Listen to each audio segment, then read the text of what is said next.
আমরা কাপ্তাইয়ের প্রত্যেকটি fuel station এবং খুচরা তেলের দোকানে ঘুরে ঘুরে দেখেছি, কিন্তু কোথাও তেল পাইনি।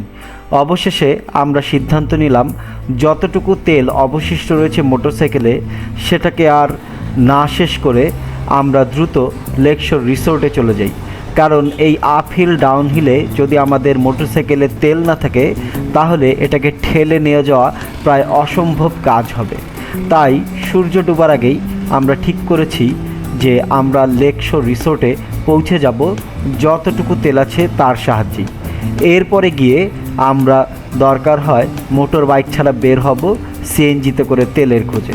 দেখা যাক কপালে কি আছে।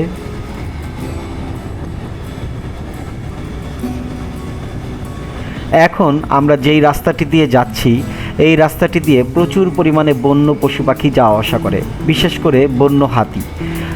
অনেক অধীর আগ্রহে অপেক্ষা করছিলাম যদি একপাল বন্য হাতির সামনে পড়া যায় তাহলে একটি দারুণ অভিজ্ঞতা হবে, কিন্তু আমাদের কপাল ততটাও মন্দ নয়, আবার আমার এক্সপেকটেশন অনুযায়ী ততটাও ভালো নয়। কোনো বন্য প্রাণী অথবা হাতির দেখা আমরা এই পথে পাইনি। আমরা এখন পৌঁছে গিয়েছি লেকশোর রিসোর্টে। রিসোর্টে পৌঁছানোর কিছুটা অংশে ভিডিও রেস্ট্রিকশন ছিল, যেহেতু এটি একটি নেভির রিভার ইঞ্জিনিয়ারিং শাখার রিসোর্ট। নিরাপত্তার স্বার্থে এখানে ভিডিও করা নিষেধ। এটি হচ্ছে লেকশোরের সকালের দৃশ্য। কি মনোমুগ্ধকর এই দৃশ্য দেখুন। হ্যালো গাইস, হ্যালো নেটিজেন্স, আমরা এখন এই সকালবেলা উঠে গেছি ঘুম থেকে। লেকশোরে আমরা গত রাত কাটিয়েছি, অনেক কষ্টে আমরা লেকশোরে পৌঁছেছি, অনেক রিস্ক নিয়ে, জানের রিস্ক নিয়ে, কারণ তেল ছিল না, কোথাও তেল ছিল না, জানের রিস্ক নিয়ে না। এত তেল, কিন্তু বাংলাদেশে কোথাও তেল নেই।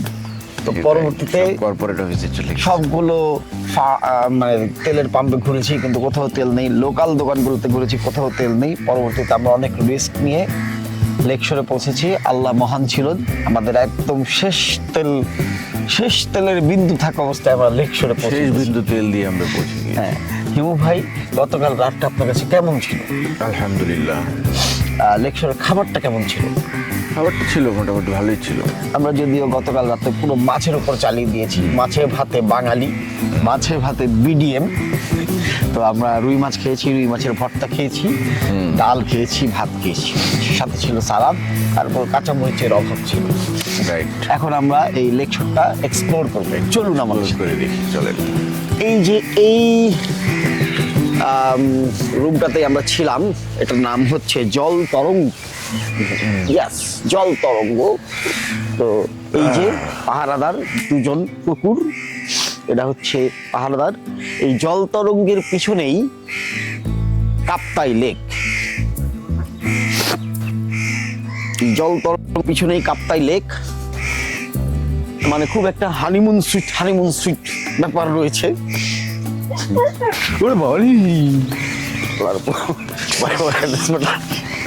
এখানে দুটো কায়াক নৌকা রয়েছে, সম্ভবত অনেক পুরনো, অকেজো হয়ে গিয়েছে। ওই যে জেটি। এই হচ্ছে কাপ্তাইয়ের অপরূপ সৌন্দর্য। এই সৌন্দর্য আপনাকে দেখতে হলে সকালবেলা ভোরে উঠতে হবে এবং কাপ্তাই লেকে আসতে হবে এই সৌন্দর্য উপভোগ করার জন্যে।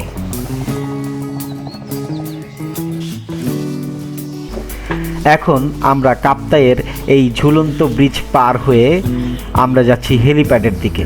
সেখান থেকে আমরা সূর্যাস্ত দেখব। হিমু ভাইয়ের চোখে মুখে এখনো ঘুম, সেই ঘুম নিয়েই সে টলতে টলতে হেলিপ্যাডের উদ্দেশ্যে রওনা দিয়েছে।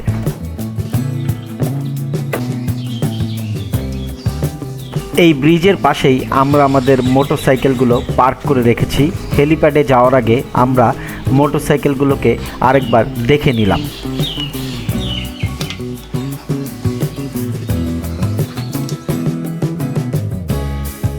এখন আমরা একটু আপহিলের ফিল নিচ্ছি। হেলিপ্যাডে যাওয়ার আগে এই শর্টকাট, এই আপহিল দিয়েই আমাদেরকে হেলিপ্যাডে যেতে হবে। আর আমাদের সঙ্গী হচ্ছে একটি কুকুর। কুকুরটি অত্যন্ত ফ্রেন্ডলি ছিল, যদিও আমরা প্রথম কুকুরটিকে একটু ভয় পাচ্ছিলাম। আমরা উঠছি তো উঠছি। এখন প্রায় কাছাকাছি এসে পড়েছি, আর একটু পরেই হেলিপ্যাডে পৌঁছে যাব।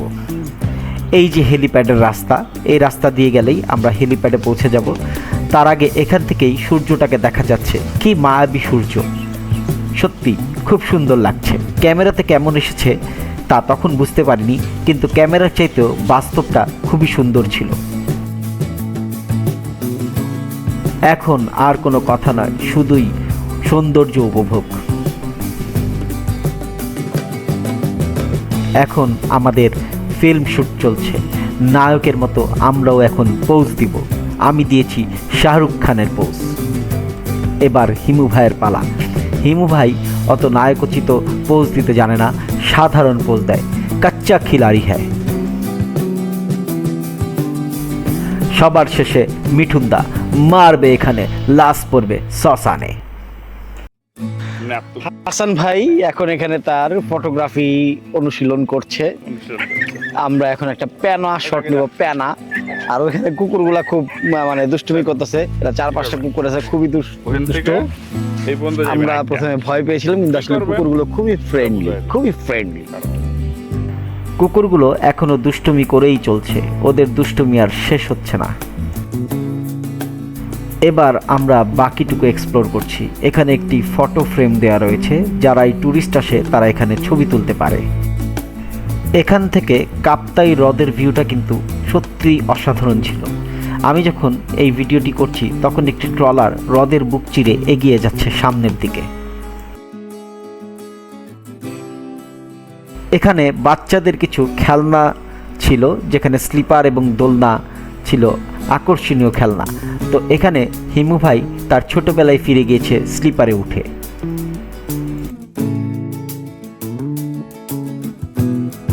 আমিও দোলনায় দোল খেলাম। এই দোলনায় দোল খেতে আমার আসলে খুবই ভালো লাগে। ছোটবেলায় আমি যখন একটা স্কুলে পড়তাম সেখানে এরকম দোলনা ছিল, আমি ক্লাস ছুটি হলেই সেখানে দোল খেতাম। সেই স্মৃতিটা মনে পড়ে যাচ্ছিল বারবার। ক্রমে আমরা সকলেই দোলনায় দোল খেলাম এবং আমাদের ছোটবেলার স্মৃতি রোমন্থন করলাম।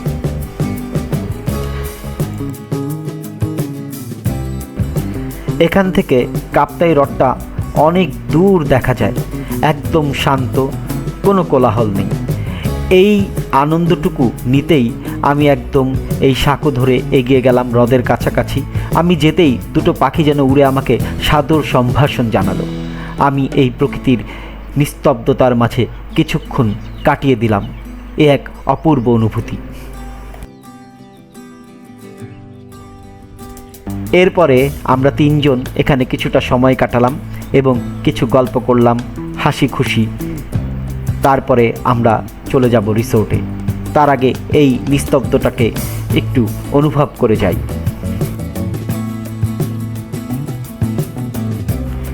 এখানে একটি কৃত্রিম ফোয়ারা রয়েছে, এখান থেকে জলধারা প্রবাহিত হয় এবং পর্যটকরা এখানে কৃত্রিম ঝর্ণার ফিল নিতে থাকে। আমরা এই সকালবেলা যখন এসেছি তখন এই কৃত্রিম ঝর্ণাটি বন্ধ ছিল, তারপরও আমরা এখানে ঘুরে গেলাম।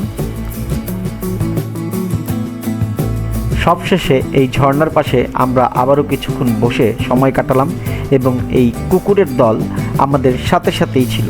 তারা অত্যন্ত ভালো সঙ্গ দিয়েছে আমাদেরকে। আরে চলেন, আমরা এখন পুরো মানে জায়গাটা এক্সপ্লোর করেছি।